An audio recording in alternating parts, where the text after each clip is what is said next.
അല്ല, ജോസൂട്ടി വന്നില്ലേ? ഓട്ടോറിക്ഷയുടെ ശബ്ദമൊന്നും കേട്ടില്ലല്ലോ. ഇന്ന് ഓട്ടോറിക്ഷ ഡ്രൈവർമാരുടെ മീറ്റിംഗ് ഉണ്ടെന്നാ പറഞ്ഞേ. ബോട്ട് ജെട്ടിയിൽ വരാൻ വൈകുമെന്നും പറഞ്ഞു. ആ,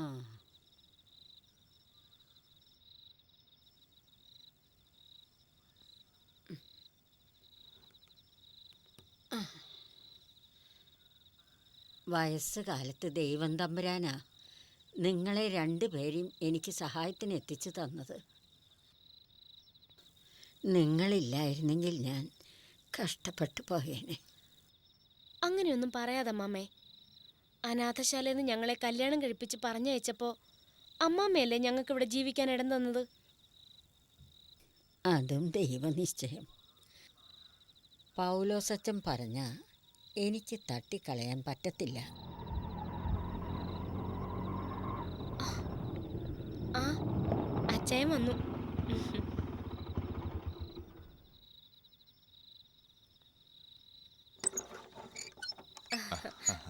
മീറ്റിംഗ് കഴിഞ്ഞു അച്ചായ?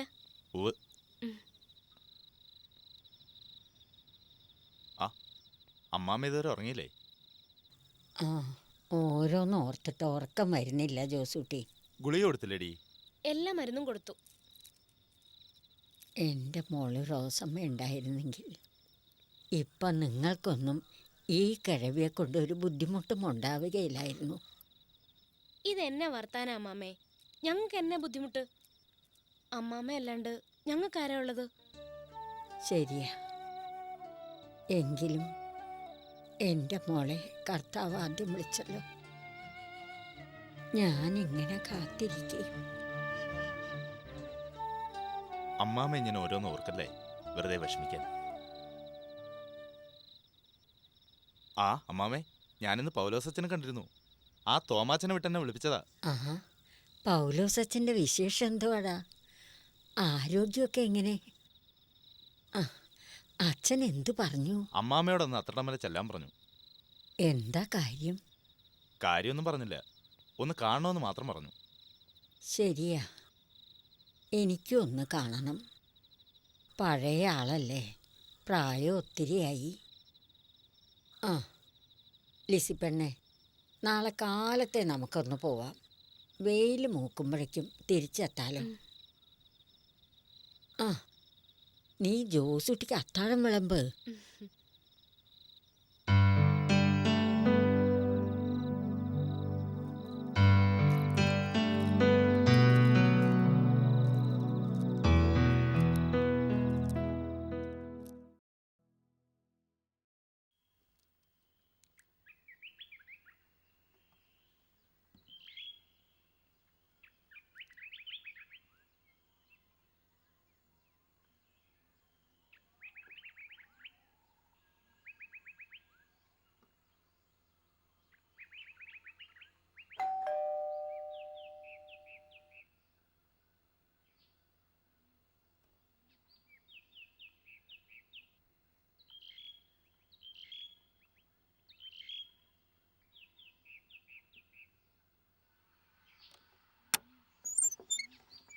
എന്താ?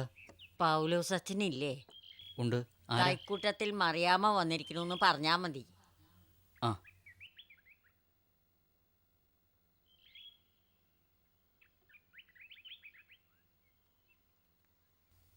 അച്ചോ, ആരോ കാണാൻ വന്നിരിക്കുന്നു. ഓ, എന്തൊരു പരവേശം. ആ, ലിസി പെണ്ണെ, നിനക്കറിയോ, ഈ പൗലോസച്ചൻ ആദ്യം വന്നത് ഞങ്ങളുടെ ഇടവകയിലാ. അന്ന് എന്തൊരു ദൈവഛായയായിരുന്നു അച്ഛന്. ആ, അതൊക്കെ ഒരു കാലം. ഈശോ മിശിഹായ്ക്ക് സ്തുതിയായിരിക്കട്ടെ അച്ചോ. എപ്പോഴും എപ്പോഴും സ്തുതിയായിരിക്കട്ടെ. ഇരിക്കൂ. എത്ര കാലമായി മറിയമ്മയെ കണ്ടിട്ട്? ഞാൻ പുറത്തിറങ്ങാതായിട്ട് വർഷം കുറേയായി അച്ചോ. വയസ്സും പ്രായമൊക്കെ ആയില്ലേ, മനസ്സെത്തണോടത്ത് ശരീരം എത്തുന്നില്ല. തോമസേ, ചായ എടുക്ക്. ഞാനും ഇവിടെ ഇങ്ങ് ഒതുങ്ങും മറിയാമ്മേ. അനാഥശാലയുടെ ചാർജ് മാത്രമേ എനിക്കിപ്പോൾ ഉള്ളൂ, അതും പേരിന്. ശരിയാ. അച്ഛനും അങ്ങ് പ്രായമായിപ്പോയി. ഉം, ഉം.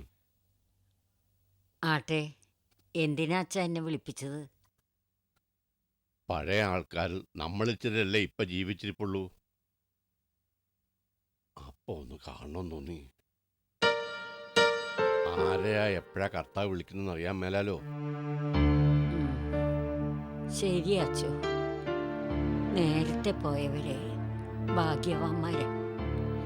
എന്നെ പോലുള്ളവരെ കർത്താവിൻ്റെ വിളിയും കാത്ത് കഴിയുന്നു. മറിയാമ്മ മോൻ്റെ കൂടെയാ താമസിക്കുന്ന ഞാൻ കരുതിയിരുന്നത്. ഈയിടെയാ അറിഞ്ഞത് ബംഗ്ലാവിൽ ഒറ്റയ്ക്കാ താമസിക്കുന്നതെന്ന്. അന്നേരം മുതലൊന്ന് കാണണമെന്ന് വിചാരിക്കുക. അങ്ങോട്ട് വരാൻ എനിക്ക് ആവതില്ല. അതുകൊണ്ട് ഇങ്ങോട്ട് വിളിപ്പിച്ചത്. നന്നായി അച്ഛോ, എനിക്കൊന്ന് പുറത്തിറങ്ങാൻ കാര്യം വന്നല്ലോ. അല്ല, എന്തേ മോൻ്റെ അടുത്തുനിന്ന് പോന്നത്? അവൻ്റെ പെമ്പർനോത്തി ഉണ്ടല്ലോ, അവളുമായിട്ട് ചേർന്ന് പോവാൻ എനിക്ക് മേലാച്ചോ. ഞാനേ തൈക്കൂട്ടത്തിൽ സൈമൻ കോശിയുടെ കെട്ടിയോളാ. വലിയ സായിപ്പന്മാർക്കും മദാമ്മമാർക്കൊക്കെ വിരുന്ന് കൊടുത്തിട്ടുള്ളോളാ. കണ്ടവളുമാരുടെ വീട്ടിൽ ചെന്ന് അടിമ കിടക്കേണ്ട കാര്യം എനിക്കില്ല. കണ്ടവളുടെ വീടോ? നിങ്ങളുടെ മോൻ്റെ വീടല്ലേ മറിയാമ്മേ?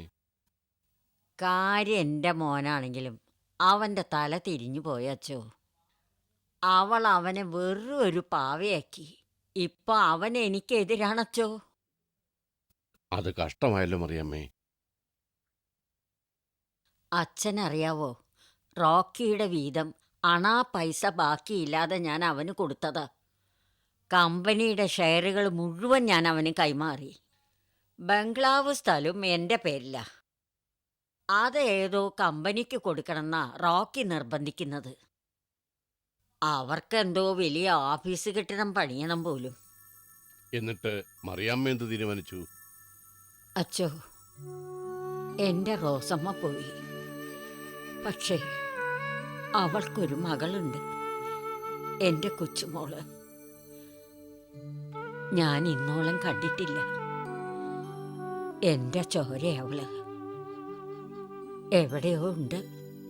എന്നെങ്കിലും അവൾ എന്നെ തേടി വരും. എനിക്കുള്ളതെല്ലാം അവൾക്കാ.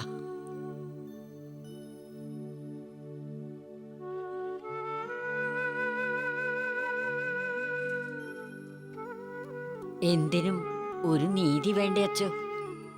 തീർച്ചയായും മറിയാമ്മയുടെ തീരുമാനം നീതിപൂർവം തന്നെ. പിന്നെ മറിയാമ്മേ, ഞാൻ വിളിപ്പിച്ചത് ഒരു സഹായം ചോദിക്കാനാ. എൻ്റെ ഒരു സ്നേഹിതൻ്റെ കൊച്ചുമകളും ഭർത്താവും ഇവിടെ വന്നിട്ടുണ്ട്. അവർക്ക് കുറച്ച് നാൾ കൊച്ചിയിൽ തങ്ങണം. താമസിക്കാൻ സുരക്ഷിതമായൊരിടം വേണം. മറിയാമ്മയുടെ വീട്ടിൽ അവരെ താമസിപ്പിക്കാമോ? മറിയാമ്മ ഒറ്റയ്ക്കല്ലേ അവിടെ? മിണ്ടാനും പറയാനും ഒരാളുമായി.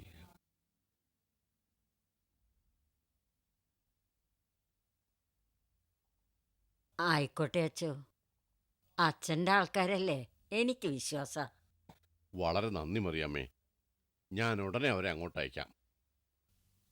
ശരി അച്ചോ, എന്നാ ഞങ്ങൾ ഇറങ്ങിക്കോട്ടെ. നേരെ ഒരുപാടായി. ശരി. ആ. ആ. ഉം. ആ. ഉം.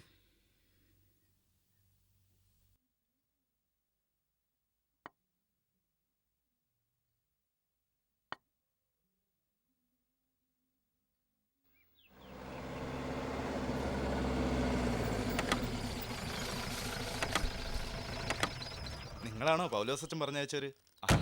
എടി ലിസി,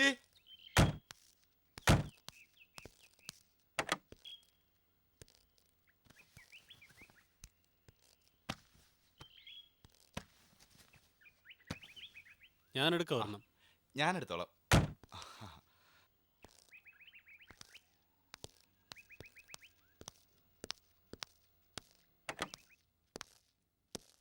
ആ ലിസി, ഇതാ പൗലോസച്ചൻ പറഞ്ഞയച്ചവര്.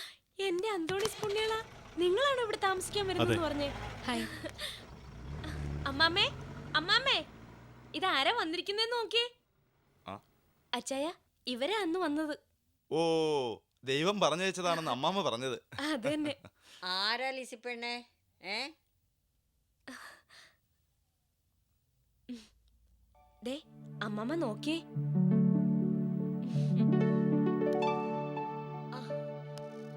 അല്ല, നിങ്ങളായിരുന്നോ? കർത്താവേ, അച്ഛന്റെ കാര്യം നിങ്ങളൊന്നും പറഞ്ഞില്ലല്ലോ. അന്ന് ആകെ അങ്ങ് ബഹളമായിരുന്നില്ലേ? ആ, ശരിയാ. എന്റെ പുന്നാരമോൻ കാണിച്ച പോക്കിരിത്തരങ്ങള്. ജോസുട്ടിയെ ആ പെട്ടി സാമാനങ്ങളൊക്കെ എടുത്ത് ആ മുറി കൊണ്ട് വെക്കേ. ഓ.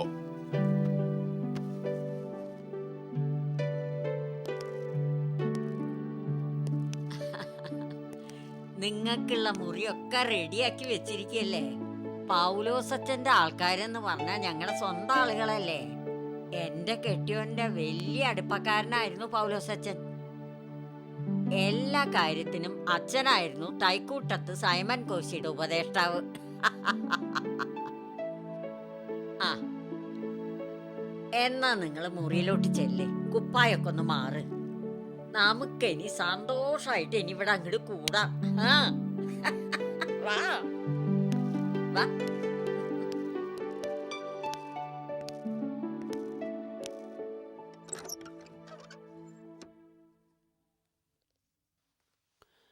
അങ്ങനെ ഒരു വഴിയമ്പലത്തിൽ കൂടിയെത്തി. വഴിയമ്പലോ? ഇതെന്റെ വീടാ, എന്റെ മമ്മിയുടെ വീട്. ശരിയാണ്, പക്ഷേ എനിക്കിതൊരു വഴിയമ്പലമല്ലേ. യാത്രക്കിടയിൽ, അജ്ഞാതവാസത്തിനിടയിൽ ഒന്ന് വിശ്രമിക്കാൻ. പറഞ്ഞതിന്റെ അർത്ഥം എനിക്ക് ശരിക്കും മനസ്സിലായി. ഞാൻ ജേഡിയുടെ ആരുമല്ലെന്ന്, എന്റെ വീട് ജേഡിയുടേതല്ലെന്ന്, അല്ലേ? അത്രയ്ക്കൊന്നും കടന്നാലോചിക്കണ്ട. ഞാൻ വേറൊരർത്ഥത്തിൽ പറഞ്ഞതാ. ജേഡി, ഈ ലോകത്ത് നമുക്ക് ഏറ്റവും സുരക്ഷിതമായ സ്ഥലം ഇതാണെന്ന് എനിക്ക് തോന്നുന്നു. എല്ലാ പേടികളും മാറിയതുപോലെ, മനസ്സ് ഒന്ന് ശാന്തമായതുപോലെ. ജേഡിക്ക് അങ്ങനെ തോന്നുന്നില്ലേ?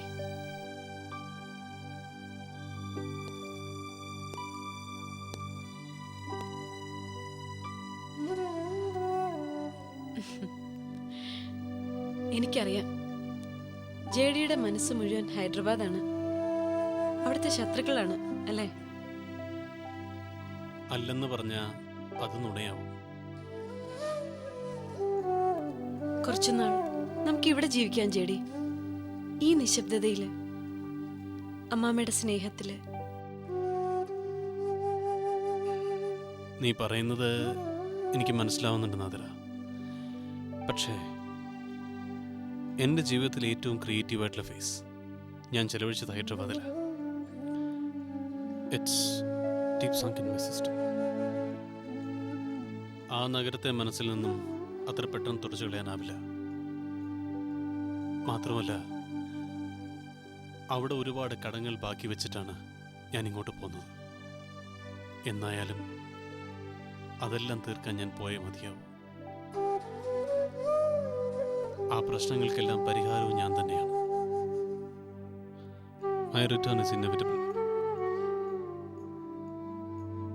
വേണ്ട ജെഡി, ഹൈദരാബാദിൽ നമുക്ക് ജീവിതമില്ല. അവിടെ നമ്മളെ കാത്തിരിക്കുന്നത് മരണം മാത്രമാണ്. മരണം ഹൈദരാബാദിൽ മാത്രമല്ല നാദര, എല്ലായിടത്തും ഉണ്ട്, എപ്പോഴും ഉണ്ട്. ഈ മൊമെന്റിൽ തന്നെ നമുക്ക് ചുറ്റുമുണ്ട്. നമ്മളത് റിയലൈസ് ചെയ്യുന്നില്ല എന്ന് മാത്രം.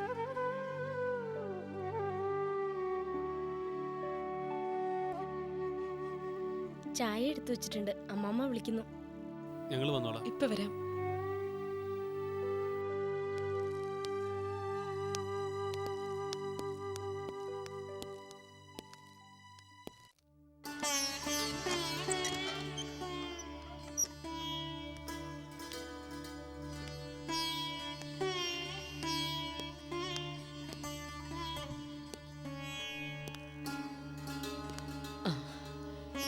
ഇതാ എന്റെ റോസമ്മയുടെ മുറി.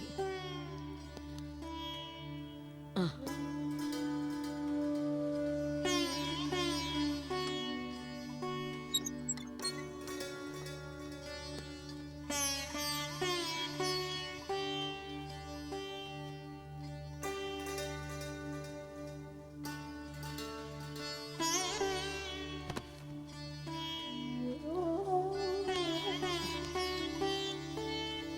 അവളുടെ കുട്ടിക്കാലത്തെ ഉടുപ്പുകളാ. എല്ലാം ഞാൻ തയ്ച്ചു കൊടുത്തതാ.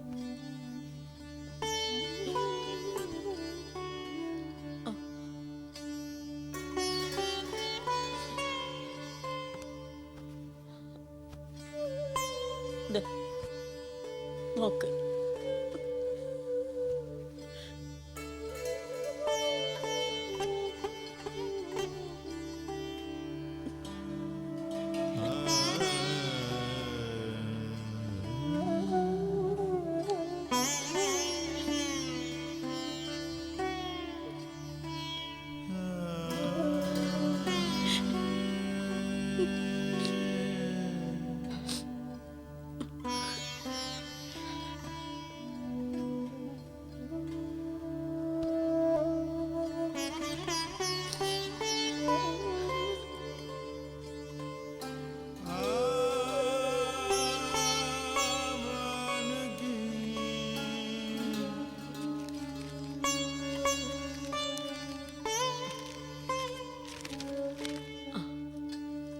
അവളുടെ നോട്ട് ബുക്കുകളാ.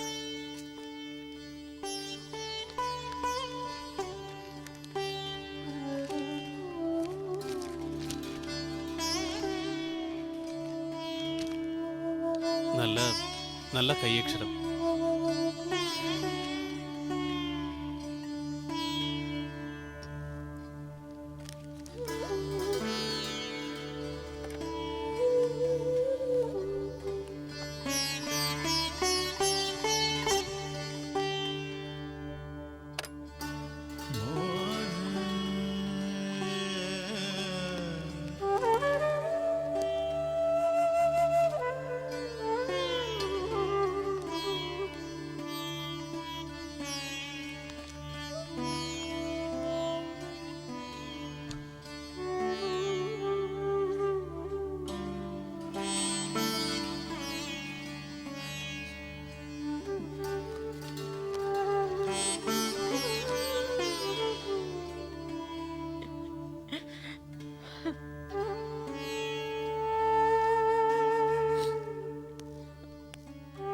അമ്മാമേ,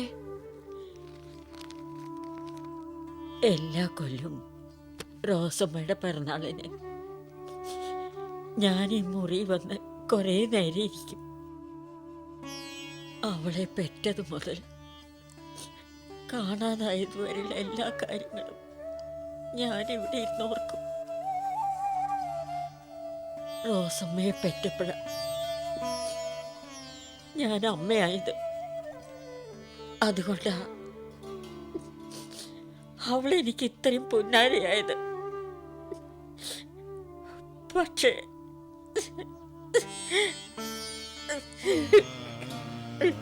അമ്മാമേ,